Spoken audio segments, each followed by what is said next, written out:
Đêm khuya uy chắc nhóm ký túc xá có người hỏi: dì quản lý sao vẫn chưa đến kiểm tra giường? Dì thường là người rất có trách nhiệm. Mỗi đêm trước khi tắt đèn, dù có sét đánh cũng sẽ đi kiểm tra. Đến giờ thì khóa cửa, mọi người đang thảo luận phòng 203 bỗng nhiên trở lại. Dì đã chết rồi, tôi giết đó. Nhìn thấy tin nhắn này, tôi sợ đến nỗi nhanh chóng gửi tin nhắn. Trò đùa. Trò đùa này không thích hợp phải không? Mặc dù dì quản lý hơi nghiêm khắc, thường xuyên tịch thu nồi cơm điện và máy sấy tóc của chúng tôi, nhưng nguyền rủa người khác như vậy, tôi cảm thấy rất tệ. Tôi gửi xong các cô gái khác cũng theo nhau nói ra 203. Hơn nửa đêm. Đừng làm tôi sợ. Tôi đã thấy bà ấy khi tôi quay lại. Có bệnh không? Nó làm tôi sợ lắm rồi. Tòa nhà của chúng tôi tất cả đều là sinh viên năm cuối sắp tốt nghiệp. Mặc dù có 5 tầng, nhưng thực ra chỉ có vài phòng ký túc xá có người ở. Đơn vị thực tập tôi tìm rất gần trường. Luôn ở lại trường, tôi luôn cảm thấy sống trong ký túc xá rất tốt.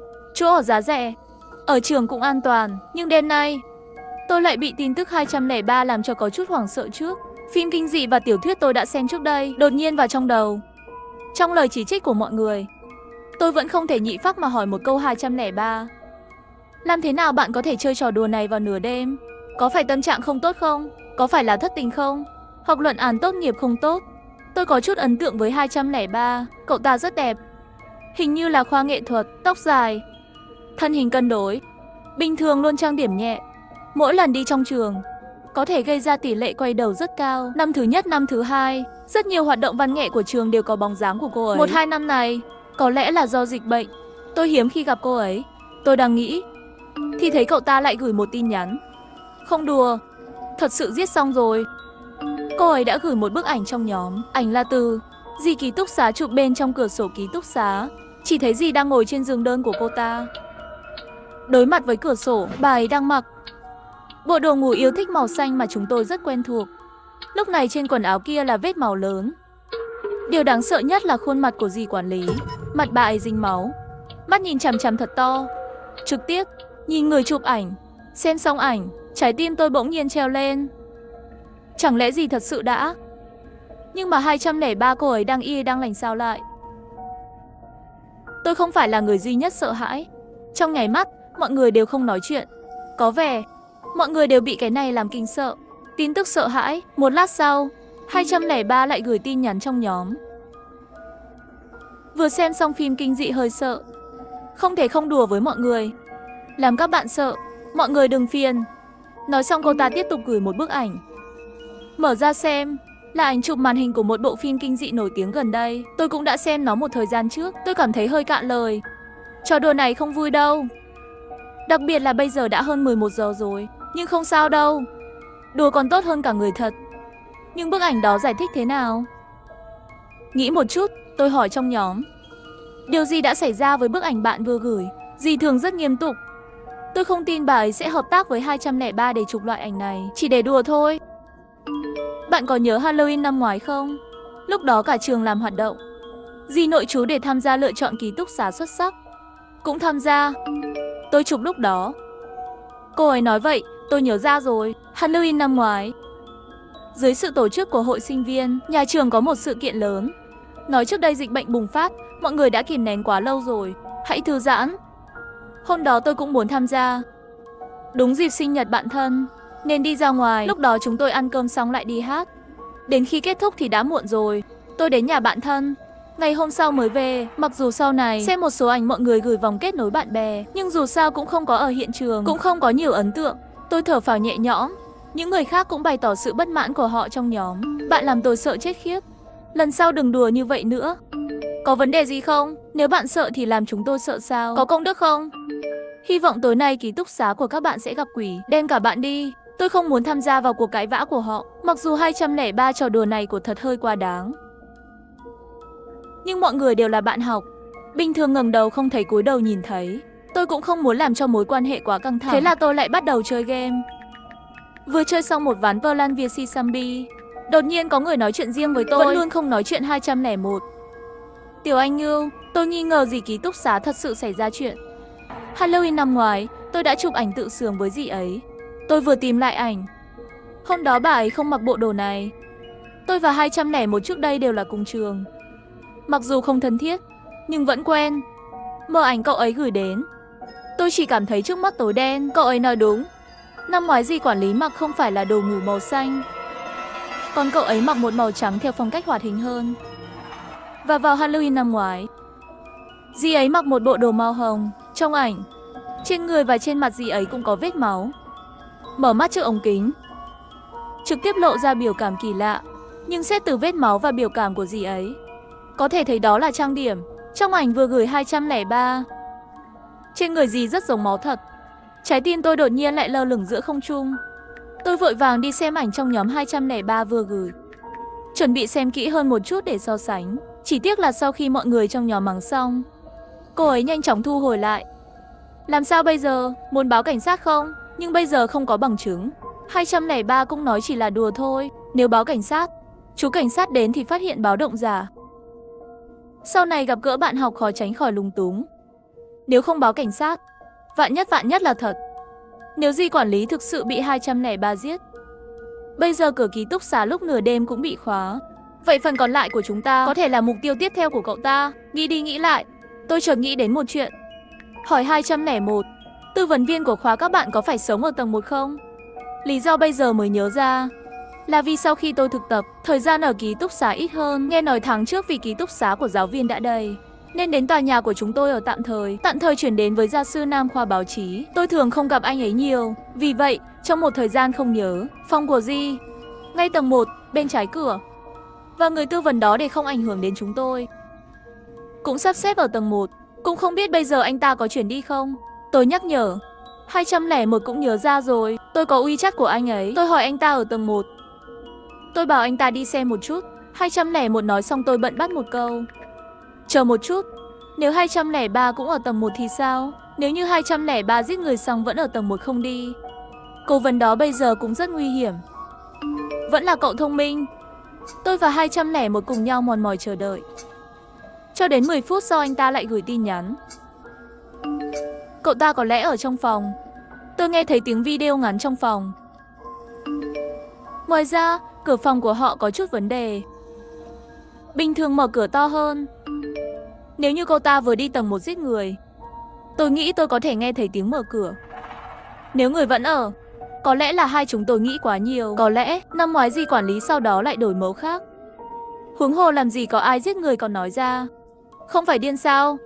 Một lát sau, 201 đã gửi một bức ảnh đến đây. Tôi chợt nhận ra đây là ký túc xá của dì. Cô ấy đang nằm trên giường, đắp chăn và một chiếc khăn ướt trên đầu. Trên mặt cũng không thấy vết máu. Tư vấn viên vừa xem qua rồi, nói dì không sao. Dì ấy bị sốt, cho nên hôm nay không lên. Dì bảo nhân viên tư vấn đợi lát nữa giúp dì ấy kiểm tra giường. Thì ra là vậy. Dì thật là yêu công việc. Đều bị bệnh rồi còn không quên kiểm tra chuyện này. 201 nói xong lại gửi lại trong nhóm lớn. Dì bị bệnh rồi, hãy để nhân viên tư vấn chúng tôi giúp kiểm tra giường. Anh ấy sẽ lên sau. Mọi người về ký túc xá đi. Chắc là không có vấn đề gì rồi. Tôi cũng yên tâm, tôi đi vệ sinh. Lại cắm điện thoại vào để sạc. Đang chuẩn bị rửa mặt xong rồi mới tiếp tục chơi game. Đột nhiên ngoài cửa có tiếng gõ cửa. Chào bạn. Kiểm tra phòng phiền mở cửa ra. Được rồi, giáo viên, bạn chờ một chút. Tôi bận lau tay rồi chạy ra cửa. Vừa chạm vào tay cầm cửa, đang chuẩn bị mở cửa, đột nhiên lại nhớ ra một chuyện. Khi mới vào đại học, chúng tôi luôn do nhân viên tư vấn phụ trách kiểm tra giường. Kiểm tra giường đều yêu cầu phải có giáo viên nam nữ cùng một nhóm. Ký túc xá nữ sinh do nữ giáo viên vào kiểm tra vệ sinh, nam giáo viên đứng ở cửa. Và ngược lại, đôi khi cô giáo có việc, sau đó giáo viên nam sẽ giảm số lượng người qua cửa. Thường không vào ký túc xá nữ. Chúng tôi cũng không cần mở cửa. Tôi nhớ người hướng dẫn ở tầng dưới. Đến trường cũng nhiều năm rồi. Theo lý thuyết, anh ta nên biết quy tắc này. Nghĩ một chút, tôi nhanh chóng gửi tin nhắn cho 201. Cố vấn của bạn vừa vào ký túc xá của bạn phải không? Chờ gần 1,5 phút. 201 cũng không trả lời tôi. Khi tôi kết nối công việc với anh ấy trước đây, hầu như tin tức của anh ấy đều là trả lời trong vài giây. Ngay cả trong lớp cũng không ngoại lệ. Nhưng bây giờ đã qua lâu như vậy mà không có động tĩnh gì. Tôi đang lo lắng. Tiếng gõ cửa lại vang lên. Gõ. Lần này âm thanh nhanh hơn trước rất nhiều. Dường như người chờ ở cửa đã có chút không kiên nhẫn. Bạn học 402, em ngủ chưa? Xin vui lòng mở cửa, đêm nay thật sự có chút kỳ lạ. Đêm khuya, Đầu tiên là tất cả đều mưa gió. Di quản lý ký túc xá lần đầu tiên không đến kiểm tra giường. Sau đó 203 gửi tin nhắn kỳ lạ như vậy trong nhóm. Bây giờ cố vấn này lại như quên mất quy tắc của trường vậy. Mở hay không mở? Vô thức. Trên đầu tôi đã có một lớp mồ hôi lạnh. Đang suy nghĩ, đột nhiên cửa động đậy. Ký túc xá của chúng tôi tương đối cũ, tất cả đều là cửa sắt. Mặc dù tôi đã khóa cửa, nhưng nếu bạn kéo mạnh bên ngoài sẽ có một đường cong tương đối lớn. Hẳn đây là bởi vì ký túc xá chỉ có một mình tôi ở. Để thuận tiện, tôi đã ngủ ở giường tầng dưới đối diện với cửa mở. Nói cách khác, nếu như bên ngoài có người nhìn từ khe cửa vào bên trong, trực tiếp có thể nhìn thấy tôi và giường của tôi. Gần như vô thức, tôi nhanh chóng trốn sau bức tường. Vừa nằm xuống, tôi thấy cửa sắt bị kéo ra một vết nứt, rồi một khuôn mặt dán vào khe cửa. Khuôn mặt anh ta bị ép đến mức sắp biến dạng, cho nên tôi vẫn không nhận ra. Hắn có phải là cố vấn đó không? Sau đó hắn cố gắng điều chỉnh phương hướng. Ánh mắt lạnh như băng đang nhìn về phía ký túc xá, dường như đang tìm kiếm thứ gì đó. Hắn đang tìm gì vậy? Tôi lo lắng kiểm soát bản thân không phát ra âm thanh. Ở một góc mà hắn không nhìn thấy, không thấy bóng tôi. Hắn lại tiếp tục gõ cửa. Bạn học, mở cửa đi. Giọng anh ấy rất nhẹ nhàng, nghe như một giáo viên bình thường. Nhưng hành động của hắn và đôi mắt đó lại làm tôi sợ hãi. Bộ não của tôi chuyển động rất nhanh. Nghĩ rồi, cuối cùng cũng tìm được một lý do thích hợp. Thầy giáo, tôi bị chuột rút ở chân trong nhà vệ sinh, giờ không cử động được, để không để hắn vạch trần. Tôi cố tình nhấn âm thanh rất thấp, khiến anh ta nghĩ đó là tiếng phát ra từ nhà vệ sinh. Khuôn mặt trong khe cửa lùi lại một chút. Sau đó chỉ nghe anh ta nói, vậy tôi lên lầu trước. Lát nữa lại xuống, chờ tiếng bước chân, đi xa. Tôi vội vã vào nhà vệ sinh, sau đó khóa cửa lại. Nhà vệ sinh có đèn ngủ, nhưng độ sáng bình thường. Bây giờ tình huống này tôi cũng không dám mở. Sau đó tôi bắt đầu gửi tin nhắn âm thanh cho 201. Đợi nửa ngày cũng không ai trả lời. Trái tim tôi như lăng câm. Chẳng lẽ thật sự xảy ra chuyện rồi? Tôi nhanh chóng sắp xếp các sự kiện từ tối đến nay. Hiện tại trong tòa nhà này có 8 người. Tầng 1 nhà thuê của dì quản lý và tư vấn viên. Tầng 2201 và 203. Tầng 3303, tầng 4402. Đó là tôi. Tầng 5501 và 502. Lúc đầu 203 nói mình giết dì quản lý, sau đó lại nói đùa. Tiếp theo 201 nghi ngờ 203. Tôi đề nghị cậu ấy tìm nhân viên tư vấn ở tầng 1 xem. Sau đó cậu ta nói nhân viên tư vấn đã xem qua, dì quản lý vẫn ổn. Bây giờ tôi cảm thấy nhân viên tư vấn có chút kỳ lạ.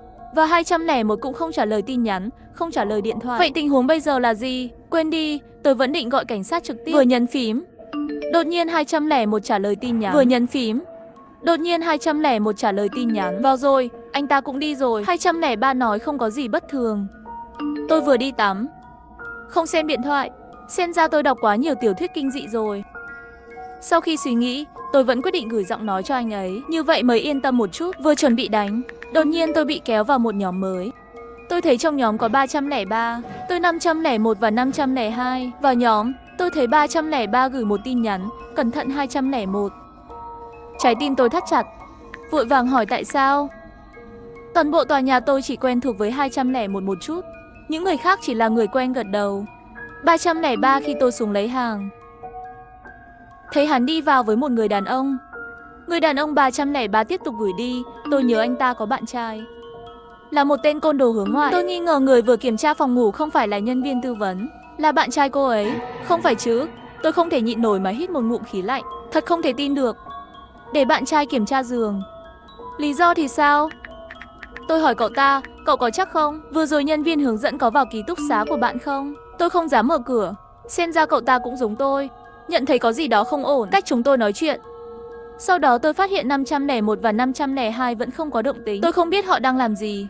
Không xem điện thoại sao? Vì vậy, tôi không thể không nhắc nhở 501 502 trong nhóm. Cẩn thận với cố vấn đến kiểm tra phòng, đừng mở cửa cho anh ta. Lời tôi vừa nói, trên lầu có một tiếng hét thảm thiết. Không biết là của ai. Thê lương và khẩn trương, âm thanh này làm tim tôi đập nhanh. Tôi nhắc đến 501 và 502, các bạn vẫn ổn chứ? Có chuyện gì vậy? 402 tại sao bạn hỏi vậy? Xem ra khoảng cách quá xa, cậu ta không nghe thấy tiếng hét. Tôi định nói tiếp. 501 trả lời rồi. Tôi đang xem phim kinh dị, tôi ở cùng 502 đó. Chúng tôi hai người cùng xem, vừa rồi không xem điện thoại. Nhân viên tư vấn đã kiểm tra xong rồi. 502 nói xong gửi một bức ảnh trong nhóm. Ảnh chụp 501. Chỉ thấy 501 ngồi trên ghế, mặt hướng về phía sổ ghi chép nhìn không rõ, biểu cảm không đúng. Lạ thật. Sao lại là phim kinh dị? Tốt lắm, tối nay sao ai cũng xem phim kinh dị? Tôi đang nghĩ. 303 đã nói chuyện riêng với tôi Sao rồi. cậu Cậu vừa nãy hỏi vậy? Tôi vội vàng trả lời. Tôi nghi ngờ có chuyện xảy ra với họ. Tôi vừa nghe thấy tiếng hét. Bạn mau nhanh chóng đến chỗ tôi. Ký túc xá của chúng tôi có 2 ổ khóa. Nó an toàn và cậu ấy đã chụp ảnh cho tôi. Chính xác. So với một cái chốt sắt đơn giản trong ký túc xá của chúng tôi, cậu ấy còn thêm một cái khóa nữa. Nhìn như vậy, phòng ngủ của cậu ấy an toàn hơn chỗ tôi một chút. Nếu điều gì đó xảy ra với 501 và 502, bất kể bên ngoài, tư vấn viên là thật hay giả, tôi đang gặp nguy hiểm. Tôi đang lo lắng. 303 lại tiếp tục thúc giục tôi nhanh lên. Tôi vừa gọi cảnh sát rồi. Bạn đến chỗ tôi, chúng ta cùng chờ cảnh sát đến. Bây giờ thực sự không có cách nào khác. Tôi cắn răng, nhặt điện thoại và bộ sạc rồi chuẩn bị xông ra cửa. Nếu đi nữa, đợi đến khi người điên đó xuống, người tiếp theo có thể đến lượt tôi. Tôi đang chuẩn bị ra ngoài, đột nhiên điện thoại lại có tin tức mới. Là 201 gửi đến, đừng tin 303. Có một người đàn ông trong ký túc xá của cậu ta. Ai hiểu được, bây giờ tôi thật sự sắp phát điên rồi. Cả tòa nhà chỉ có mấy người. Di quản lý bị sốt, không liên lạc được. 203 nói mình giết người. 303 để tôi không tin 201. 201 khiến tôi không tin vào 303,501 và 502 trên tầng nói không chừng đã bị giết rồi. Cử với. Tôi nên tin ai đây? Không đợi tôi nói, 201 lại gửi tin nhắn mới. Bạn trai của 303 là một chàng trai tâm linh. Anh ấy đang ở phòng 303. Đừng đi. Bạn trai của 303 là một chàng trai tâm linh. Anh ấy đang ở phòng 303. Đừng đi. Nói xong anh ta gửi cho tôi một bức ảnh. Ảnh bị mờ. Vị trí là ở cổng ký túc xá. Nhân vật chính trong ảnh chính là 303. Gần đây cô ấy có một mái tóc đỏ. Rất dễ thấy. Bên cạnh cậu ta là một người đàn ông đội mũ lưỡi chai, đang cúi đầu nhìn phương hướng của hai người. Đúng là hướng cầu thang lên lầu. Sau khi tôi xem xong, 201 lại gửi tin nhắn. Tôi không nói dối bạn phải không? Bạn xem thời gian ở góc trên bên phải của ảnh. Tôi không để ý. Giờ phút này nghe cậu ta nói xong mở ra xem một chút. Chính là hôm nay. Tôi đang nghĩ đến người đàn ông vừa rồi. Nếu anh ấy không phải là cố vấn, chẳng lẽ anh ta là bạn trai mà 303 đưa đến đây? Nếu vậy, 303 có thể là đồng phạm của hắn. Cô ta bảo tôi đến ký túc xá của cô ta chỉ để lừa tôi ra ngoài. Tôi mím môi, nghĩ một lát rồi vẫn gửi tin nhắn. Còn cậu thì sao? Bạn vẫn là 201 chứ? Câu này gửi xong rồi, bên kia không trả lời và tôi không dám ngần ngại nữa. Gọi cảnh sát ngay. Tôi ở Tây Bắc, tòa nhà ký túc xá số 7, khuôn viên cũ của Đại học Nga Lộ. Bây giờ có một kẻ giết người ngoài kia. Không đúng, có thể là 2 người. Làm ơn nhanh lên. Nếu 303 là kẻ giết người, vậy cô ta nói đã báo cảnh sát rồi. Không đáng tin. Tôi bình tĩnh lại một chút, phân tích lại tình hình trước mắt. Bây giờ có vẻ 201 không đáng tin, bởi vì bên ngoài kiểm tra, người tư vấn viên là do anh ta gọi lên. Hoặc có thể đó không phải là cố vấn thực sự. 303 cũng không đáng tin, chúng tôi chưa từng quen nhau. Cũng là khi trường chia nhóm cùng nhau làm nhóm. Tôi nhớ đúng là ở cửa ký túc xá, gặp cô ta và bạn trai vài lần. Lúc đó bạn trai cô ấy nhìn rất côn đồ, nhìn chằm chằm vào đùi tôi và huýt sáo, nháy mắt. Hơn nữa 303 ở bên cạnh không nói một lời nào. Tóm lại, tôi có cảm giác anh ấy không phải là người có trái tim ấm áp, và cố vấn bên ngoài thậm chí còn không đáng tin cậy hơn. Vậy xem nào. Tôi chỉ có thể tin vào chính mình. Tôi không thể đến 303. Bây giờ với tôi, ký túc xá là nơi an toàn nhất. Tôi bận đặt tất cả ghế đầu trong ký túc xá, và tất cả vali của tôi đều được kéo đến cửa, chặn cửa lại. Sau đó tôi lại tìm một con dao hoa của cầm trong tay.